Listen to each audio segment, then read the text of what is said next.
Hello, everyone. Thank you for joining us today for this webinar titled Challenges and Benefits of Implementing a Digital Twin in Composites Manufacturing. It is brought to you by Composites World and presented by Cgtech. My name is Ginger Gardner, and I'm a senior editor at Composites World. For most companies, the idea of a digital twin is purely theoretical. The path towards implementing, and more importantly, benefiting from a digital twin is not clear. This webinar will highlight practical challenges as well as real-world benefits of the digital twin. Though the implementation is not trivial, a digital twin offers newfound opportunities to leverage gathered data to optimize programs and enable continuous improvement. Examples include part analysis resulting from manufacturing conditions, closed-loop feed rate optimization, which factors in feature-based controls and their effect on layup quality, and upstream traceability of root causes to downstream issues. Primary topics include what is a digital twin and how is it used today, requirements to compile an effective virtual model, and how to leverage the power of a digital twin to optimize your process. Our presenter today is Charlie Anderton, Business Analyst, Product Strategy at Cgtech. Charlie has been involved with automated composites manufacturing from the point of view of NC programmer, machine operator, manufacturing engineer, and project engineer. Prior to joining Cgtech in January 2016, he held a position with Aurora Flight Sciences as a Six Sigma Green Belt manufacturing engineer in Columbus, Mississippi. At Cgtech, he has spent 4.5 years with the Vericut's Composite Applications Product Development Team as a composites product specialist. Charlie is currently business analyst for Composites Product Strategy. Thanks again for taking time to be with us. And now I'm going to hand it over to you, Charlie. Thank you very much for that introduction. I am excited to be here today and to talk about digital twins. So first of all, though, for those of you who are not familiar with Cgtech, who we are, why you should care what we say about digital twins. Cgtech is a long-standing source of expertise in NC code simulation and optimization. Of principal relevance to our discussion today, we also have over 12 years of composites programming and simulation experiences as well. We're headquartered in Irvine, California in the United States, but we have a presence globally. So my background includes manufacturing and using Cgtech software in production environments. I've been with the Cgtech product team for over 4.5 years at this point. So what is a digital twin? When you Google images of digital twins, what do you get? Largely, you get pretty cool but undescriptive images. They kind of give you an idea about what a digital twin is, but not completely. They're beautiful pictures and it's a wonderfully marketed concept, but how much of this is reality? So here is IBM's definition for what a digital twin is. It has a few components that I think will help guide and facilitate our discussion today. The first is it is a virtual representation of a physical object. And the physical object in question could be an individual component or an asset or a combination of assets and components. It uses real-time data, which implies that there's a way to gather real-time data. And it is used ultimately for improved decision-making. So it has to put the right information and better information in the decision-maker's hands. So why do we need a digital twin? Let's look at how things fare without one first. Here is the traditional flow of data between different functional groups, common for any type of manufacturing group. It's largely linear and mimics the flow of the physical part as it's produced across the shop floor. Unfortunately, there are often barriers, both physical and digital, that impede the flow of information in both directions.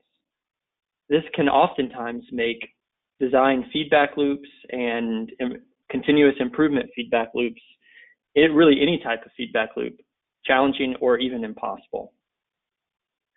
A design engineer's perspective is often that after the composite design is completed, it magically produces a good final part. But of course, that doesn't happen. This belief creates a disconnect between the design and manufacturing groups and eliminates useful data flow between them. When your right hand isn't talking with your left hand, you know you have a problem. And where's quality in all of this? This lack of communication and information sharing leads to concrete and fundamental problems. It's not just that these functional groups don't always communicate. There's often fundamental information siloed within these functional groups. As a result, time and money are often wasted. A perfect example of this case can be seen from a past project I was involved in. Design engineers were trying to determine how much space between instances of core for a new production part. At the same time, the manufacturing engineers were trying to down select between various machine tool builders for automated fiber placement hardware. The roller width for some machine configurations under consideration was actually wider than the minimum distance between core placement, meaning that the hardware being considered couldn't physically produce some of the designs being considered. It wasn't until we questioned if the manufacturing engineers were aware of this fact that they took the onus then to speak with their design engineers. As obvious as this may seem, the painful reality is that we all have a story where information this basic and critical isn't transmitted to all relevant parties. This isn't a unique problem. Another classic example of a bad outcome resulting from poor data involves material handling. A single roll of material can be removed from cold storage and used for multiple work orders many times. But how exactly is the outlife being tracked? Written records requiring technicians to remember to manually record pull times? What happens when mistakes are made? Are you out of time and need to recertify? Or even worse, is your material expired? How do you know for sure?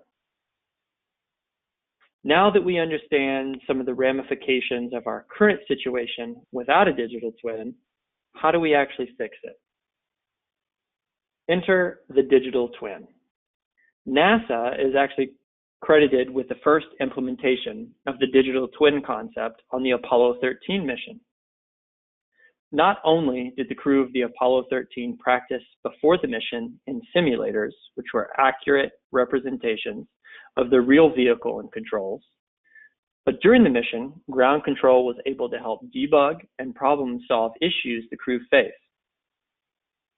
During the catastrophic events during the mission, NASA used a representation of real objects to enable learning, reasoning, and improved decision-making. While data gathered has lately become more automated and models much more realistic, the Apollo 13 mission represents the fundamentals of what a digital twin is, and it illustrates some of the benefits that the digital twin can provide.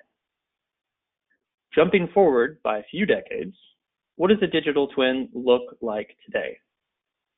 This is Siemens' depiction of a current age digital twin. It connects a virtual product and virtual production with a real product and real production. It features the required digital representations of real components and facilitates data collection that enables better decision making. From a high-level view, the idea of connecting these four components seems straightforward, but what do some of the details look like? Instead of separated silos, a digital twin in practice will be represented by centralized data storage. All of the relevant data is recorded from all stages, from all functional groups, from product design to product usage. Now we have all functional groups contributing information to the same place. But everyone is also pulling data from the same location too. The easiest way to facilitate this consolidation is by automating many processes and data collection. For this reason, we're going to focus on automation and automated processes for this discussion today. Let's take, for example, a part to be produced by automated fiber placement, or AFP. We start with a part design in any CAD software of your choosing. Part design is validated through finite element analysis to ensure the part accomplishes its purpose. The results of this analysis influence ply count, orientation, and size. These parameters impact how parts can be produced, which affects the result of digital producibility studies. When all of this information lives within the consolidated digital twin environment, it is readily accessible to iterate on and improve the part's end result. Part design creates the virtual product in software packages like CATIA and NX. Further virtual part design happens with composite design and optimization suites like CPD, FiberSim, and Hypersizer. Virtual production and analysis takes place in Cgtech's Vericut Composites programming. In the digital twin environment, the results of the virtual production producibility analysis are passed back to part design for further iterations. Why is virtual production data important? Don't we just produce what we designed? No, not necessarily.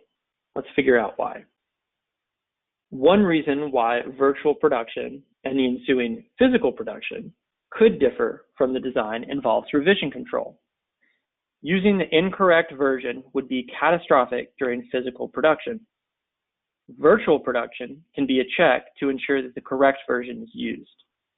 With a digital twin, revisions can be controlled automatically, and human error in using the wrong version can be eliminated.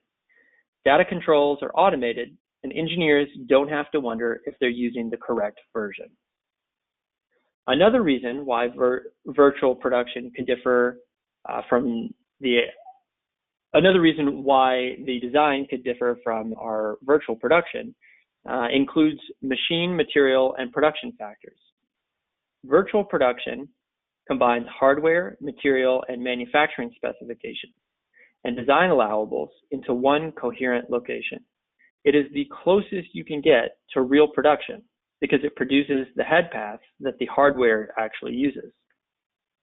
Because of this fact, there are many types of manufacturing artifacts engineers can check for, using the producibility results to fuel further improvements on their designs.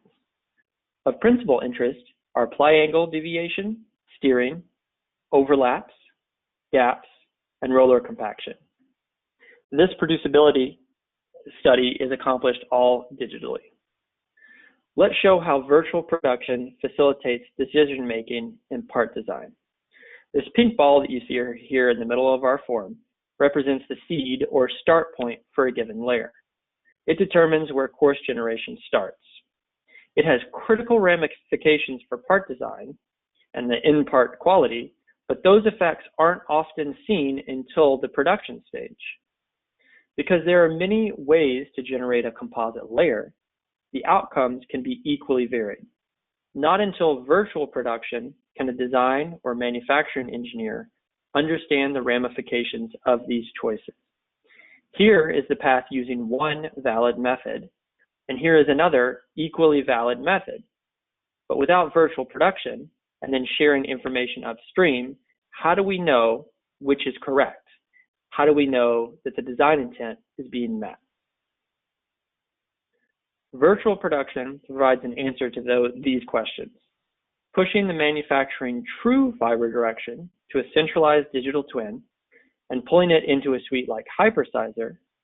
Engineering can optimize around actuals and not nominal information. Virtual production is only possible by combining machine, material, and process expertise.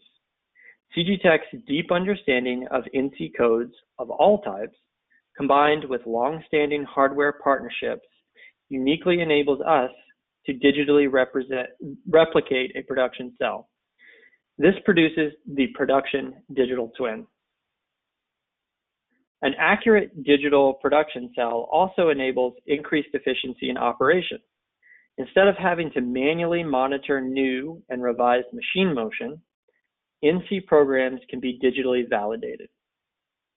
Issues like collisions can not only be caught with digital production, but the specific line of problematic code can be tracked down and identified. Singularities or over travels and other issues can be digitally detected and ultimately prevented. NC code is stored centrally within the digital twin. By pulling the NC code from the digital twin and simulating the kinematics of the real NC code, dry runs and part prove-outs can be completely eliminated. Collisions, singularities, and other dangerous program facets can be detected and eliminated offline without wasting any costly machine time, operator time, engineering time, or material outlife. Let's take this one step further though. With the digital twin, we can simulate the actual composites manufacturing process to verify that the real NC code is going to produce the part you expect it to. Virtual production answers the producibility and quality questions composite part designers cannot normally answer. NC code can be analyzed too. Analysis of the NC code simulation can be used for many practical purposes, including manufacturing time estimates, continuous improvement efforts, and design validation. Whether the goal is determining return on investment or supporting existing automated composites manufacturing, this data can be vital. Virtual production also enables process planning to a finer degree of detail than is typically possible. For example, we can plan on how often material replenishment is needed by determining and optimizing material usage. Scrap determination is also feasible during the virtual production process. With virtual production information available, scheduling, planning, and forecasting across functional groups becomes more straightforward. Increasing management's access to process and operations data helps the decision making. Here's a great example of production planning that is facilitated by virtual production with a digital twin. With this part, we have a series of operations, both additive and subtractive, necessary to produce our part. Simulation of production showed the originally planned sequence of operations can't work and would actually have resulted in damage to the machine and a scrapped part. The solution was to reorder operations so drilling happens after turning the inner cone. Now everything works. Because virtual production is the closest possible you can get to real production, it's a vital tool to ensure part quality and process fidelity. We highlight and confirm everything is working as it should in a digital environment. Even though this is not the physical production, we can verify in real time things like machine functions and parameters and certain machine process states. Heads-up displays are configured to provide operator, programmers, and engineers important real-time data during the virtual production. If problems do arise, we can easily track down their root cause and ultimately address them. For complex manufacturing, an accurate digital production step is required to support the digital twin.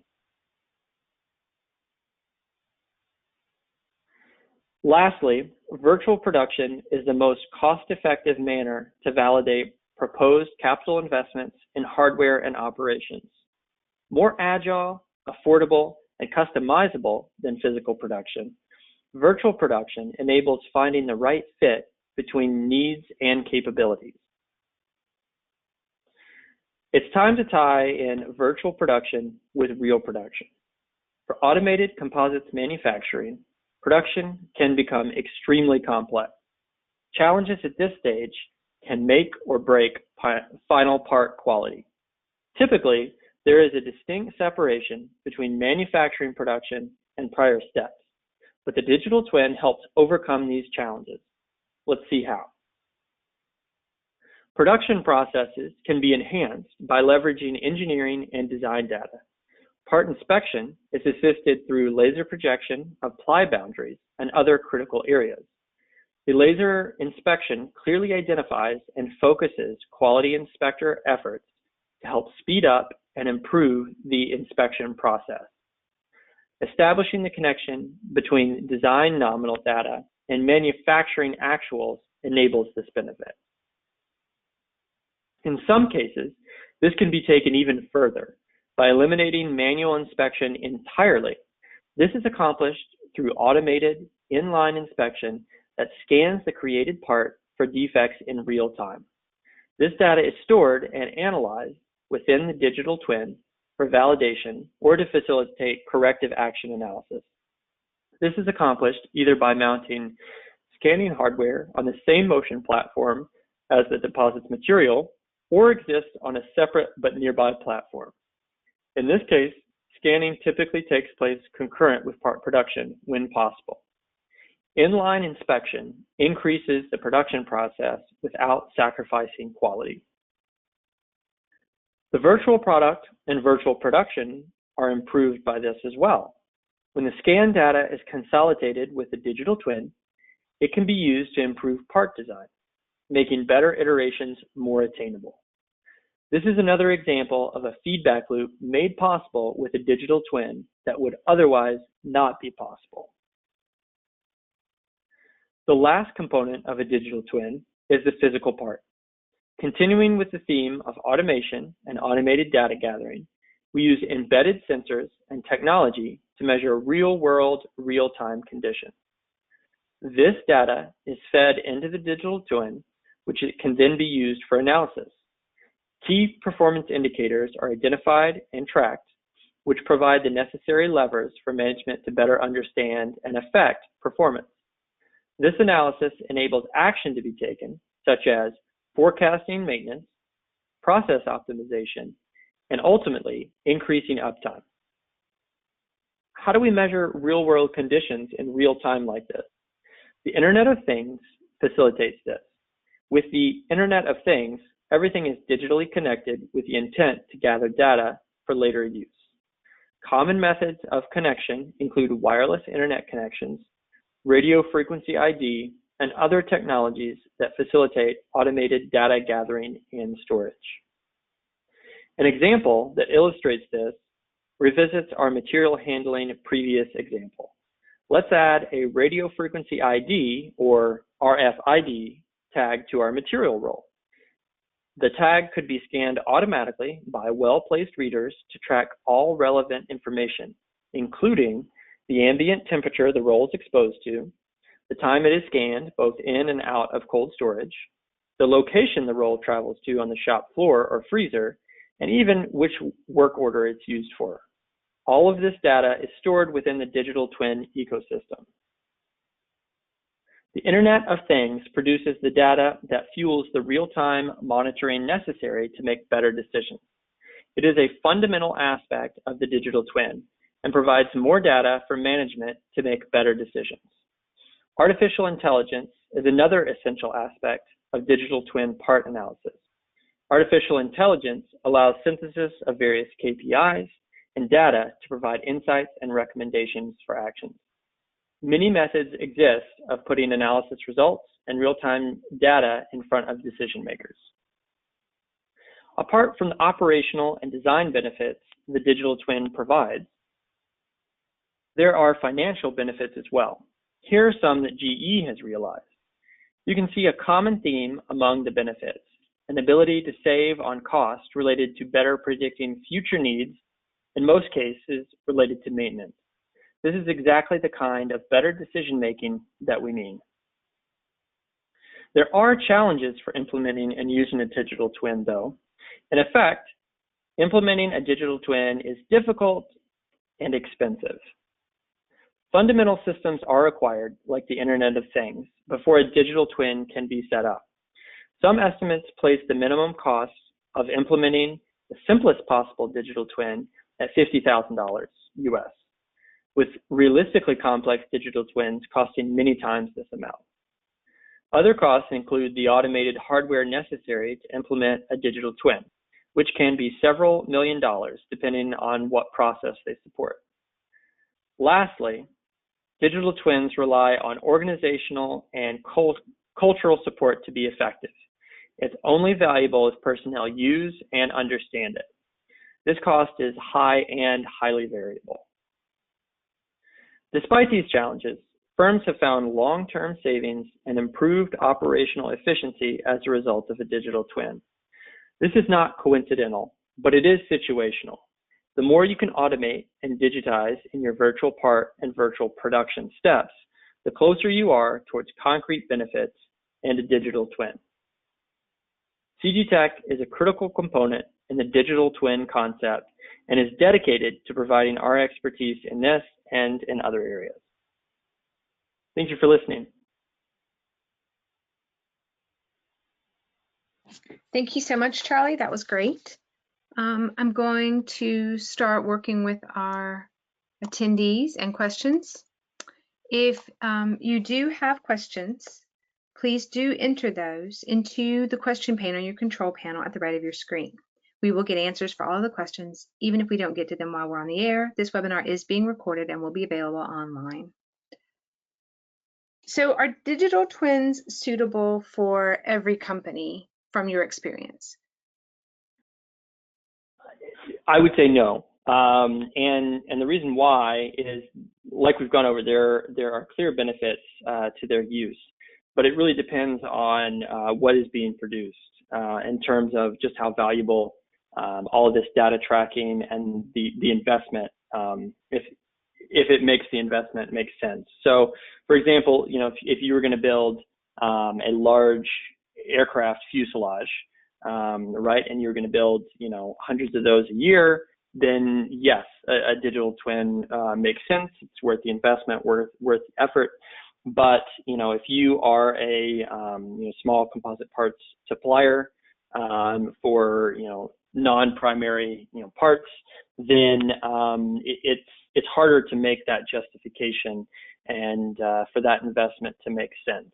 I think there are a lot of common themes within the digital twin, such as better data tracking, a focus on automation that can ultimately reduce human error, that are universally pretty good and widely applicable. But specifically to implementing an entire digital twin, I think it is dependent on what you're producing and the company itself. Okay, we have a question. How do you accurately simulate to program within Vericut for composites? What is the core simulation? Could you repeat that question? I'm sorry. How do you accurately simulate to program within Vericut for composites? What is the core simulation?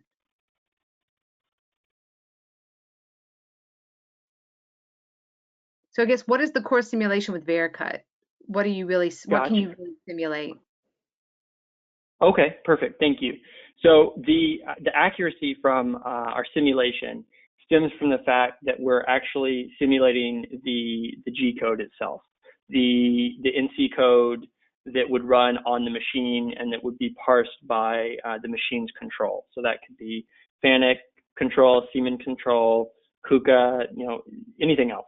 We're working with the exact same information the machine has, and because we've been involved and we've developed an expertise in understanding this machine code, we can accurately simulate and make this virtual production behave exactly as the machine would as well.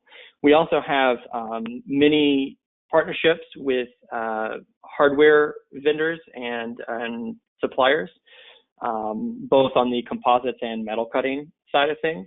And one of the things that allows us to do is to work with them and ensure that our simulation is accurate, not just in terms of using the latest and most accurate machine models, which is important, but also to make sure that macros and commands and all the machine code is accurately parsed on our end as well. So combining working with the actual machine code and a great relationship with our machine tool vendor partners allows us to provide an accurate simulation to our users. So let me ask it kind of the same question in a different way. Is the Vericut simulation for all type of composites? For example, is it for AFP, 3D printing, filament winding? What are its limits? Well, we often say, if it has NC code, we can simulate it. So, you specifically mentioned AFP. and ATL processes. We support and program and simulate both of those. For additive, we have simulation for that as well, for FDM or beam types of additive processes, and then a variety of subtractive processes as trimming, milling, turning, all of those things as well. So basically, if it's got machine code, we can support it. So especially if machine code, but especially robot code as well. So anything that can be robot actuated nowadays, 3D winding or whatever, that's got NC code involved in it, and you can simulate it. That is correct. Yep. Okay. How crucial is composite processing simulation for accurately capturing all aspects of production in the digital twin? I would say very important. Without that simulation, there could exist a discrepancy between what the NC programmer intended and what is seen, actually out on the shop floor. So again, to go back to the simulation of the actual NC code, we're dealing with the information right before it gets sent to the machine. So we're dealing with the actual code, and without it, you can miss things. I mentioned certain artifacts in terms of material overlaps and gaps, depending on the material qualities, such as steering radius requirements and things like that. You get a much finer and a much more accurate view of what's going to be produced through that simulation. And without it, the obvious things that you would miss would be a machine collision. If you take a robot, for an example, that's on an external linear axis, how you handle the offset between the tool point and the axis position is critical. And oftentimes the machine programmer can believe that the correct value is set, but without simulating it, you can't know for sure. Okay. One of the questions was, are digital twins applicable for manufacturing of compounding processes such as sheet molding compound? Again, it would have to have machine code. So you could use sheet molding compound, but it wouldn't really come into play unless a robot is actuating it or a machine is doing something to it, right? Yeah, so our simulation involves aspects of the process, as well as the kinematics of the machine. And so, like you said, the machine motion aspect is certainly one of the main benefits of our simulation.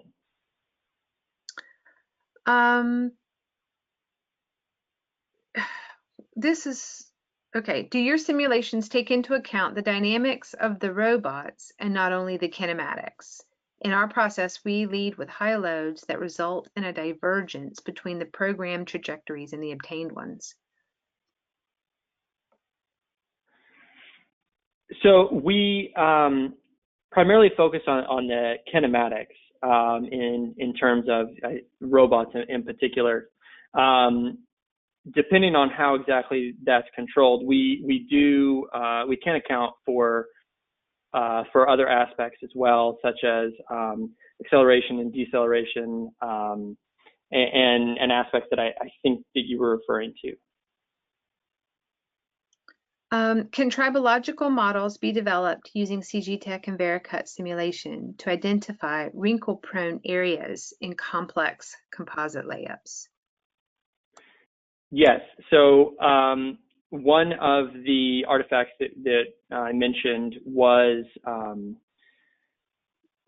steering of material, which if composite material is oversteered, if you try to curve it too much, depending on certain machine and material properties, it can produce wrinkle rich areas. And so we have analysis within our software that can detect that directly. And we also output data for further FEA analysis using the true fiber directions, which can look into that at greater depth as well.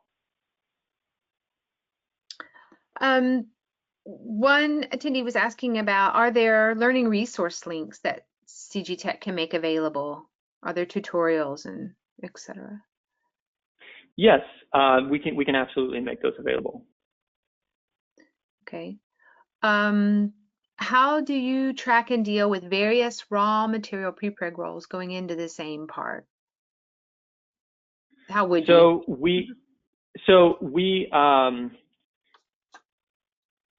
The way that we handle that is that we have an amount of material that you can attribute to each spool on a AFP machine. So let's say that an AFP machine has 8 material spools, and full spools have a certain length of material on them.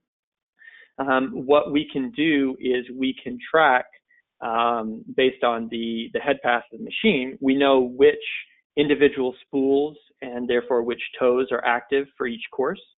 And we can keep a running track of how much material each spool has left on it, so that you can plan in advance. First, identify areas where you may run out of material on a given spool, but also there are ways that you can balance spool usage so that you may not even have to stop to add more material for a given part or for a given layer. So you can address that both ways. So we have another question about training. What tools and training are currently available to generate the virtual models of various components, such as composite scale to machine component scale? So components being like actual part design? Is that how you understand the question? I would think so, yeah. Okay, because we work directly with the machine tool builders and machine vendors to obtain the models of different components from them. And so many of our, both our product group and support staff have had previous roles, either designing composites or working with composites from a design standpoint. And so we don't necessarily, so we all have experience with that, but that's not necessarily something that is typically accomplished within our software. For instance, composite part initial design is typically handled in something like CATIA or NX or something like that, and then imported into our software for the virtual production. Yeah, so they said yes, the components would be like machine parts, for example, a fuselage, robot arms, etc. Gotcha. So you're saying those would be developed in CATIA? Yes. Okay. And then once they have the virtual models, then that's where Cgtech software comes into play. That's correct. So typically what is done, at least in my experience, is a part will be designed. Let's just use CATIA as an example. So it's designed in CATIA, and from that part design, the tooling surface is generated, and the tooling is produced, so that whether it's either a female tool or a male tool, that part can then be produced with the machine. And so our software takes fixture models, tooling surface models, anything that would be of relevance to the production or the production cell, and we use those as inputs for both the programming and the simulation. I noticed in the webinar you had an image and a quote from ProFactor, and I know ProFactor's been developing inline inspection. Now almost every AFP manufacturer has some type of inline inspection, and then there are other suppliers such as Apodius, etc. Does that kind of data come into Cgtech software as well? So we've specifically worked with some, but not all, of our machine partners for inline inspection. As you pointed out, that this is a commonly tackled problem. It's well understood that inspection is the biggest time sink in production that stands to be reduced in this way. So some of our partners choose to retain that information and to use their own systems. And then we've also worked with some partners that do provide us with that information. So it's kind of on a case-by-case basis. We have done it in the past, and so if there's a desire to incorporate someone who we may not be working with on that capacity, we can look into that as well. So, for example, one of the things that these AFP inline inspection tools provide, some of the data they provide are, did you produce gaps? Did you produce twisted toes? And sometimes that becomes a function of what the actual AFP machine is doing, right? So that would be a part then. That would be a part of the virtual production twin and understanding what needs to be modified to make that produce a good part. Correct. Okay. Another question. You mentioned AI. How can it be coupled with virtual manufacturing? With the correct, with the necessary information, it can be used to facilitate feedback loops. So an example, immediate one that comes to mind is with metal cutting. If there was real-time data gathering of the force of a cutting tool, it could be used then to analyze on a machine level, on a program level, on an entire shop floor level, optimize speeds for different programs and different materials as well, in an automated fashion. And so it takes that connection with the machine to get that in real time. And so that's another one of our areas of expertise with the Vericut force, is that we do that. We do implement optimization of cutting speeds and forces, ensuing forces, in a way that is very similar to that.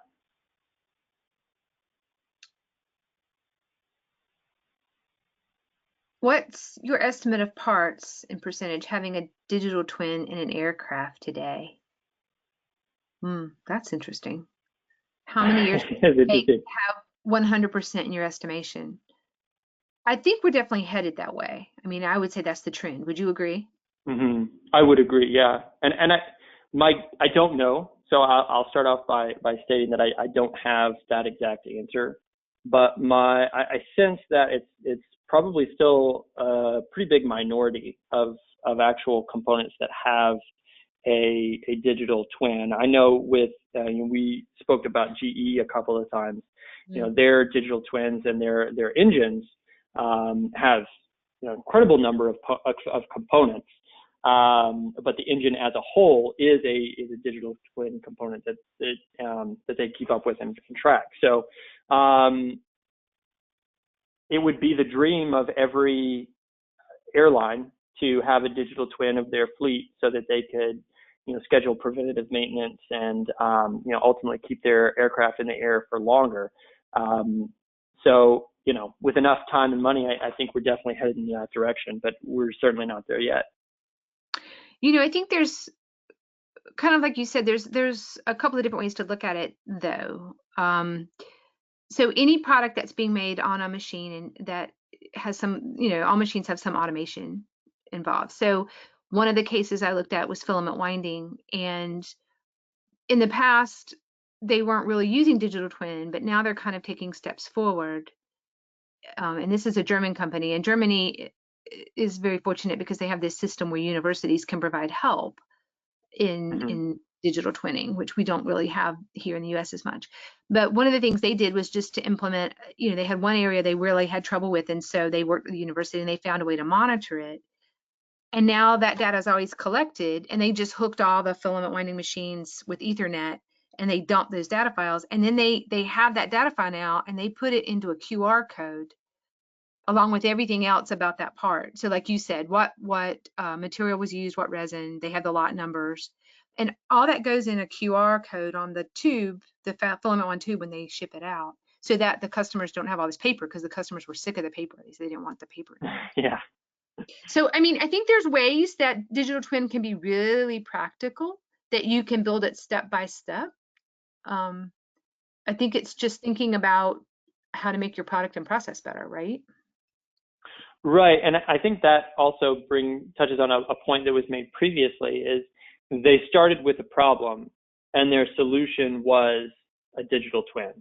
It wasn't just that, hey, we want to collect a bunch of this data for fun, just to have a bunch of extra data and paper lying around. For them, the digital twin sounds like it helped them come to a solution. And so in that specific case, you have an instance where a digital twin is advisable, does make sense, is a good return on investment. But until they encountered that problem, they didn't think that. So it requires a justification for sure. I would say another answer to this question of how many parts have a digital twin today, it is growing, and we see it's growing. We see the product announcements all the time about different companies working with different software, different teams, trying to build digital twins. But I think what's happening is the OEMs in aircraft are demanding it more. And that's one of the things that Airbus has talked about, is they're trying to, they understand that this is something that's going to take time, but this is what they want. And so if you look at a lot of their their R&D programs for future aircraft, digital twin is part of those R&D projects, and it helps them learn, right, how to build the digital twin. And how. Absolutely, and for applications like that, like for primary aircraft components, like the benefits are real and obvious, but you do have to start planning from the design phase, to support a digital twin concept. You can't, or I won't say can't, but it must be extraordinarily difficult to have a part already in production and then say, okay, let's translate all the information we have into a digital twin, versus starting over from a blank slate and with the intent of this part will have a digital twin. So I have another question. If you look at kind of where trends are going, we're seeing more and more companies try to be more flexible and try to have kind of a multifunctional process line or a multifunctional cell. So you've got, the 3D printing cells that can machine, and you've got the Germans working a lot with AFP and 3D printing together. Electro Impact has that now, where they can do AFP and 3D printing and machining together. If you're using Cgtech software, ideally you could design a part and start using the software to help you look at how all these processes are going to fit together, right? Because like in the Electro Impact cell, they just pick up and drop off end effectors. But theoretically, there's a lot involved in that. I mean, each one of those end effectors moves differently. It has a different physical space requirement. Can your software help with those kinds of looking at, like you said, looking at the virtual production and how it would really work? Absolutely. And so, case in point with Electro Impact, they have modular end effectors. And so, for a while there, before they had introduced their additive head, they had, AFP heads. In a given work cell, you could have different end effectors for different material widths. So you may have, the robot or gantry may pick up a different AFP head. You would have probing heads, ultrasonic knife cutting heads. And so that's already an example that we've been supporting for several years of supporting, maybe one or two motion platforms, but multiple different processes and different end effectors. And the question was asked earlier, how important is simulation? This is a perfect example of how essential the simulation is when you have all these added complexities and different parameters and different processes going on in the same location. You want your best programmer on those types of jobs, but at the end of the day, we're all human. And you really want that extra layer, that extra protection, that verification with virtual production. So I know some of the 3D printer 3D printing companies have talked about, they would look at printing a part one way and they'd realize we're going to run out of room or it just isn't efficient. And they would then know they would come back and say, oh, well, maybe if we turned it. And so now you have some of the companies that can print at 45-degree angles, or they can print, Mhm. horizontally as well as vertically or whatever.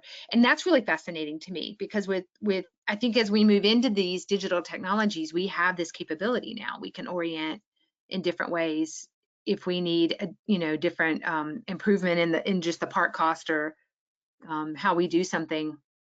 Have you seen much of that yet? I mean, AFP's getting a lot more nimble and robotic as well.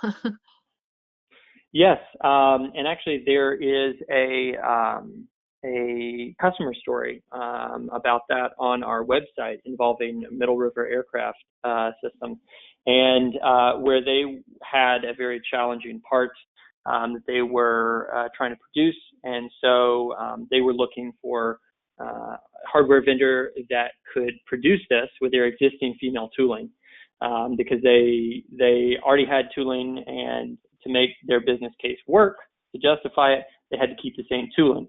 So they were looking for a hardware partner and then ultimately a software partner as well that could help them figure out what was feasible, what was realistic. And we partnered with them and Electro Impact to be able to provide them a solution. And the digital and virtual production component of that was absolutely critical, because we were able to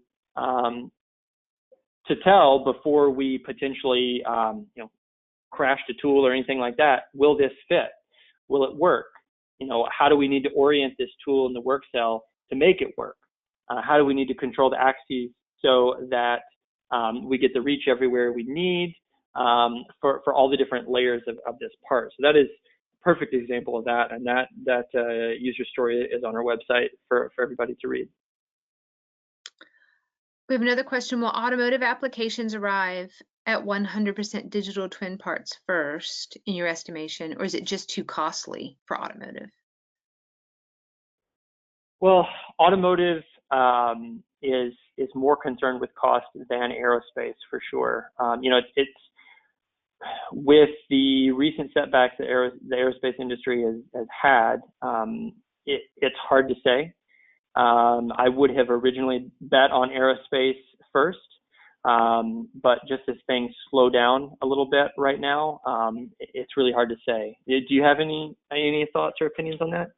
I haven't seen, the only companies I've seen really embrace digital twin in the automotive industry that have publicly talked about it are the startups in the electrified space. And I think it's interesting. I think they just, they start from a different point. They're small companies. Mm-hmm. They're typically very computer engineering focused anyway with their teams. Their teams tend to be, computer people, and they, they started day one with a digital design, and they manipulate the design digitally, and they are running all their calcs for how they would produce it and how they can afford to produce it digitally. So that's what I've seen the most of. I haven't seen the big automotive companies talk about it as much. I mean, we know, like with BMW and all the composite parts they made, I mean, they had digital files on that. And they do a lot of automated manufacturing. I just haven't seen as much putting all the pieces together to have a real digital twin. Do you attribute that potentially to the cultures of some of these long-standing automotive companies like Ford or GM or somebody like that? It was just the mentality is not yet embracing that type of tool? I think so, and I don't think the driver is as strong. If you look at Airbus and Boeing, and you're thinking about the next platform you're going to build, which is going to go into service in 2030, 2035, I mean, the tooling you're going to produce is a huge commitment for a fuselage or a wing, and you want to get that right.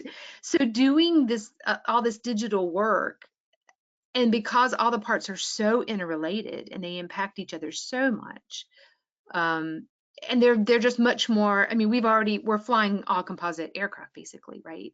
So Hmm. I think for that reason, the aircraft industry probably has pushed it more, and we've seen it more.